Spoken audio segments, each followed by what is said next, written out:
What's going on, everybody? So good morning, and I am sorry I have not posted in who knows how long. We've been really busy, but that's no excuse. I always say if you want to be better at something, you just got to be consistent. And I have not been consistent at all in making these videos, and we both know I'm not very good at them either.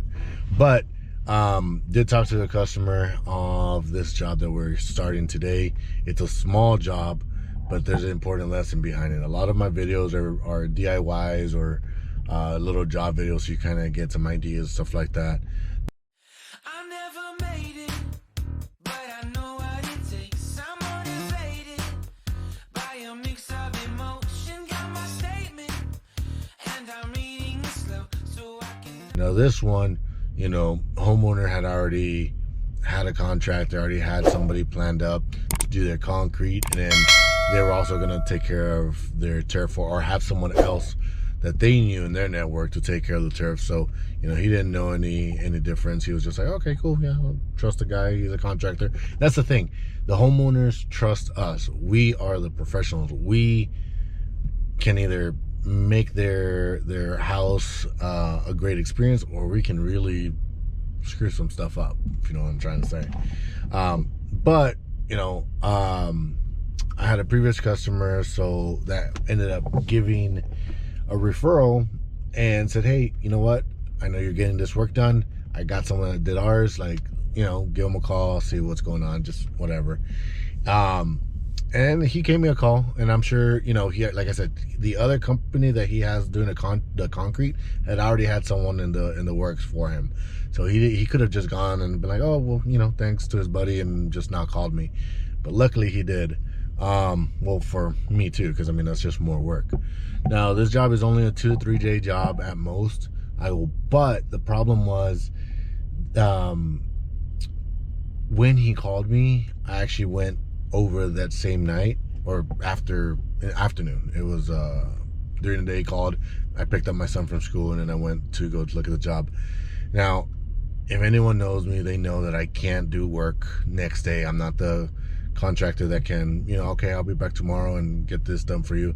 We have a pipeline of work. We've got weeks, months worth of work ahead of us, so we can't just stop everything for this one customer, or stop everything. And that's one of the things I tell people whenever they're, I give them an estimate. Hey, you drop a deposit, you're on the list, and you're next. That's it. Well, there's always an exception to the rule. This one was my current customer. He was the exception, because I came the day before they poured concrete. The problem with that is that the front part was going to be concrete, the backside was going to be turf. There was no drains towards the turf area at all. So all the rainwater and everything would have had nowhere to go at all. There was a drain that came with the house. So when you buy, because it's a brand new construction, they'll put a drain on the side of the house. And usually from there we would tap into and kind of do our thing. Well, this concrete company left the drain where it was, and instead of, there's two options that we do, is we'll line up the drains with the middle of the concrete, and we'll do a row of drains, 3 or 4 grates down. That way we'll put a joint down the middle, and then it'll be nice and even. Or the other option would be push the drains to the outside of the concrete because of the turf, and put it at the edge of the concrete. So the reason for that is so let's say the house is here. You have your concrete. Your concrete is not level. Even though it might look level, it's not. It usually pitches away from the house. So when water hits, it'll run away from the house. You don't want water running towards it. What this company did was they ended up creating like a little V shape at the very end. So basically the water would hit and go into that little V. The problem was there was no drains on this side. So past the concrete, where it's going to be turf, there was no drains whatsoever. So there's nowhere this water would have been able to get into that drain, other than having the whole yard flood a couple inches, then it would cascade over the concrete, then go into the drains. But by that point, like, you have a flood on the back, like, it's just too much. And then once the water cannot go over the concrete, it's still going to be sitting there until it eventually soaks it down. So that was, as soon as I saw that, I was like, God, like, you can't do that. And I asked him, hey, when are you pouring concrete? Tomorrow, 8 a.m. I'm like, oh, great. I gotta come back later on today and get this knocked out. So I told customer, okay, we're gonna go ahead and get this knocked out for you. I go home that night, get ready to go to Home Depot, grab what I need, and my wife has actual dinner plans. So I'm like, call the customer, I can't come today, but I'll be there first thing in the morning. So 6 a.m. the next day, 2 hours before the concrete was poured, I told him I would be there. Good thing I was there and I stayed while he called the other contractor, because the other contractor was trying to explain to him that it's going to be more work for them. And I was already seeing, like, the wheels turning on the other side of that phone. And I'm like, they're going to try to charge you more money. So I kind of took over that call, and kind of explained to him, hey, there's not going to be additional work. It's actually going to be easier for you, because now you're not having to create this weird little channel in the middle of the concrete. You're just going to have pitch one direction, and that's it. What I'm going to do is I'm going to grab the drain from where it was. I'm going to get an elbow and extend it past the concrete, so that way we can put the drains on the outside of the concrete. So the water that hits the concrete will come down, hit into the drains. The water that's on the turf will come down, hit the drains. So there's not going to be any puddles at all. And they can, you know, after it rains, it'll already be gone. So, I try to explain that to the other contractor. I know they're kind of irritated, but at the end of the day, like, nobody likes last second changes. But this change would have been easier for them. I mean, the levels were already thrown, the frames were already formed.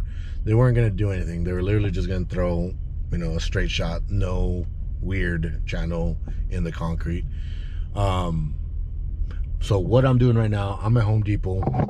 I am grabbing the drain. So what I did, I'm sorry. So I extended it past the concrete, and I told the customer, I was like, okay, well, I can't do anything else right now. Like, I got other jobs. Fast forward a few more weeks. Today's the day. We're going to get started. We're going to go ahead and put the drains in, get the base rock put in, order the turf, get that installed, and this one's all set and done. So quick and easy job, but it has a big lesson behind it, which was, you know, make sure that you're doing your due diligence when you're hiring a contractor. You know, and you know, he already knew. My customer already knew, like, hey, why is there not a drain? Like, what's going on with the drain? He already knew something fishy was going on, but he doesn't do this every day. So as the contractor, as a professional, it's our job to go ahead and think about the stuff that is not even on their thought process. We're the contractors. We know what we should be looking for. We know what we should be doing, or I would hope so anyways. So it's your job to make sure you advise them of that. Now, if I were to say, hey, you know, do this, do that, he's like, you know what, nah, I'm good, like, whatever. At that point, you know, that's not my problem. Like, I've advised them, I've given them my options. You know, if they decided not to take it, you know, that's on them, but you still got to give them those options. On this one, he knew something fishy was already, or not fishy, but he knew something was wrong already, even before I even got there. So when I got there, I validated what his thoughts were, and I was like, no, we got to get this knocked out. So got that knocked out. We're starting the job today, putting in the base rock, putting in the drains, probably be done tomorrow or the next day at the latest. So let me go grab this material, and then we'll go to the job site. Okay, so got everything I need, and it's not much, guys. I mean, this is literally the difference between having a nightmare of a job versus it just going the way it should.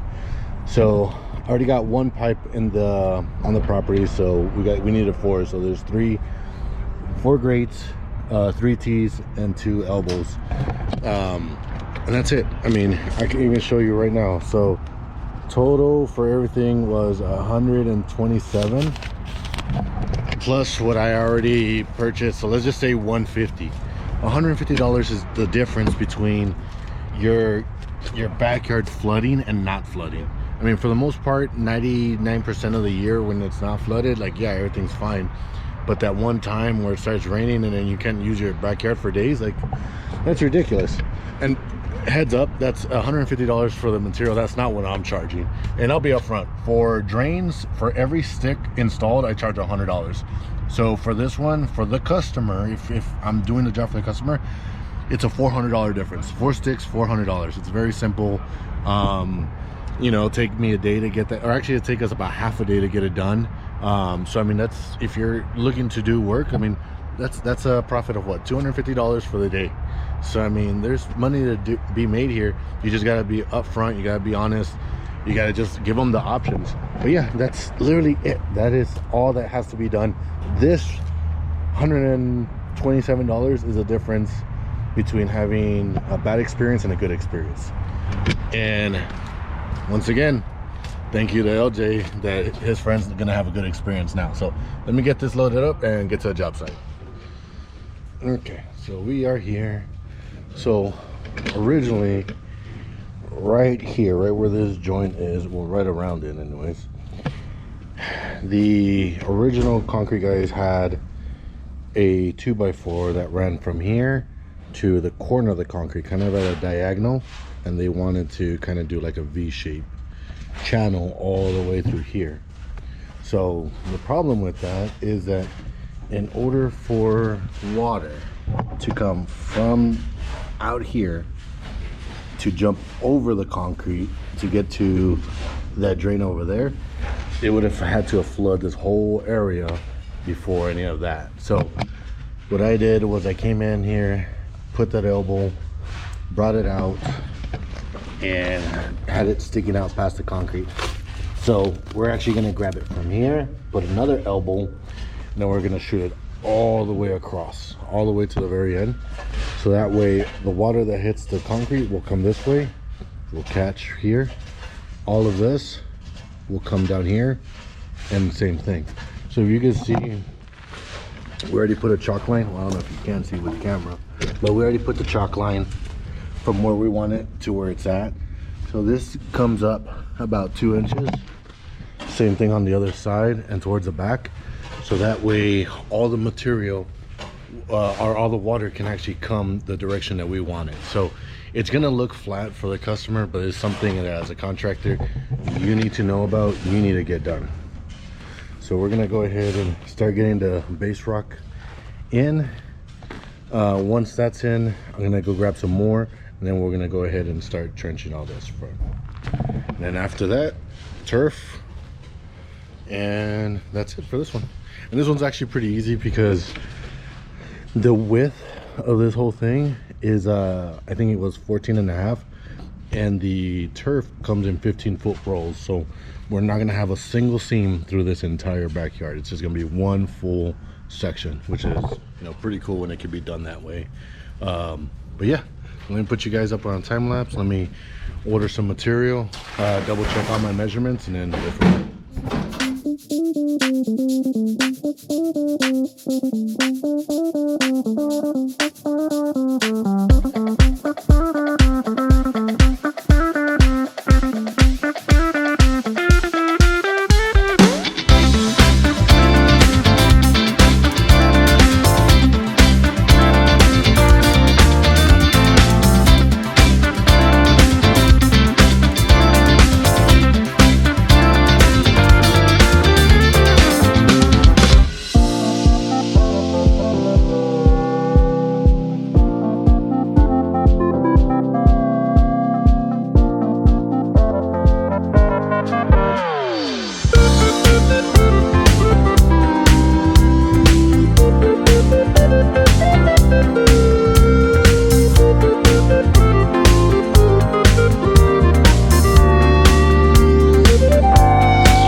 Yesterday we installed the base rock, we installed the drains, we got everything compacted, we went to get the paver sand And that's what we're doing today. We're installing the paver sand, we're compacting, we're getting the turf in, getting that installed. So the way we do our turf is around the perimeters, we install nail roughly every 6 to 8 inches. And then on the inside, max 2 inch between each down. So we usually do like 1.5, but that's just to hold everything down. And then after that, we'll put our silica sand, which is £1 per square foot. So this one's 600 square feet. We're doing 600 pounds of sand over top, and that's what gets broomed in, holds the hairs up, and keeps kind of like that. The hairs actually facing up the whole time. So I'm gonna set you guys up on time lapse, get that part going, and get this project finished out. So we will be done today. So let me get you guys all set up. Just driving into the complex right now. The turf was already delivered. I got a call at 6:30 from the distributors, or I'm sorry, the driver, letting me know where he wanted me to put it. So let me get you guys set up and get this knocked up.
We are finished up on the project, so here's how everything looks.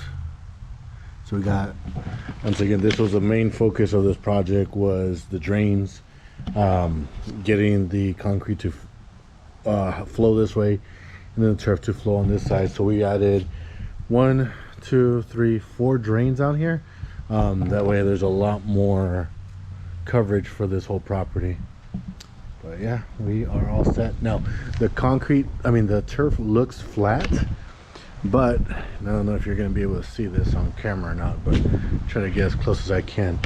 So, if you look at the joint right there, that distance versus in the corner, so that's your, like your 2 inches that you get, that's your drop. That's the water that comes down into his drains. And we'll grab a level on this concrete and make sure that the drain caps are lower than it, just to make sure that is the lowest point on the entire lawn. But yeah, that's how we finish those off. Like I said, it's a quick and easy job. The only thing is there's prep work that needs to be done to make sure that it's done right, so you don't have to have any pulling or flooding or any of that in the concrete. But I mean, the actual install is pretty quick, pretty easy.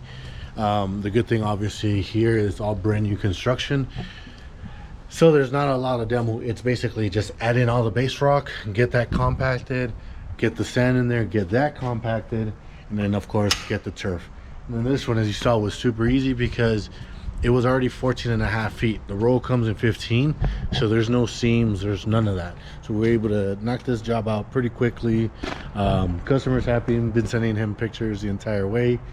I like the project, came out really nice and clean. So we're gonna move on to the next one, but I'm really happy that I was able to take care of an issue before it actually became an issue.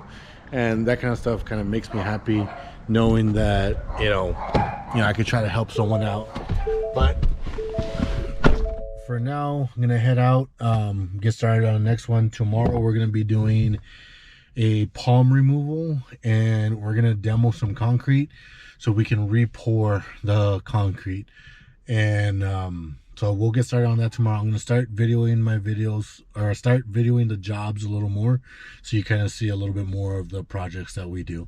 But that's it for this one. Really enjoyed this one. Like I said, quick and easy, but I'm happy that we came in at the time we did and saved the customer a ton of headaches in the future. Even though they may not know that, you know, for me, it makes me happy that we're able to take care of it, because you're not supposed to know all this. You know, as a homeowner, you're not supposed to know about your elevations and this and that. Like, that's the job for the professional, to come in here and make sure it's done right. You know, so, you know, I'm happy that they're not going to have any issues with our product. So until then, I'll keep videoing. I'll keep trying to do as best as I can, and I'll see you guys on the next one. See ya.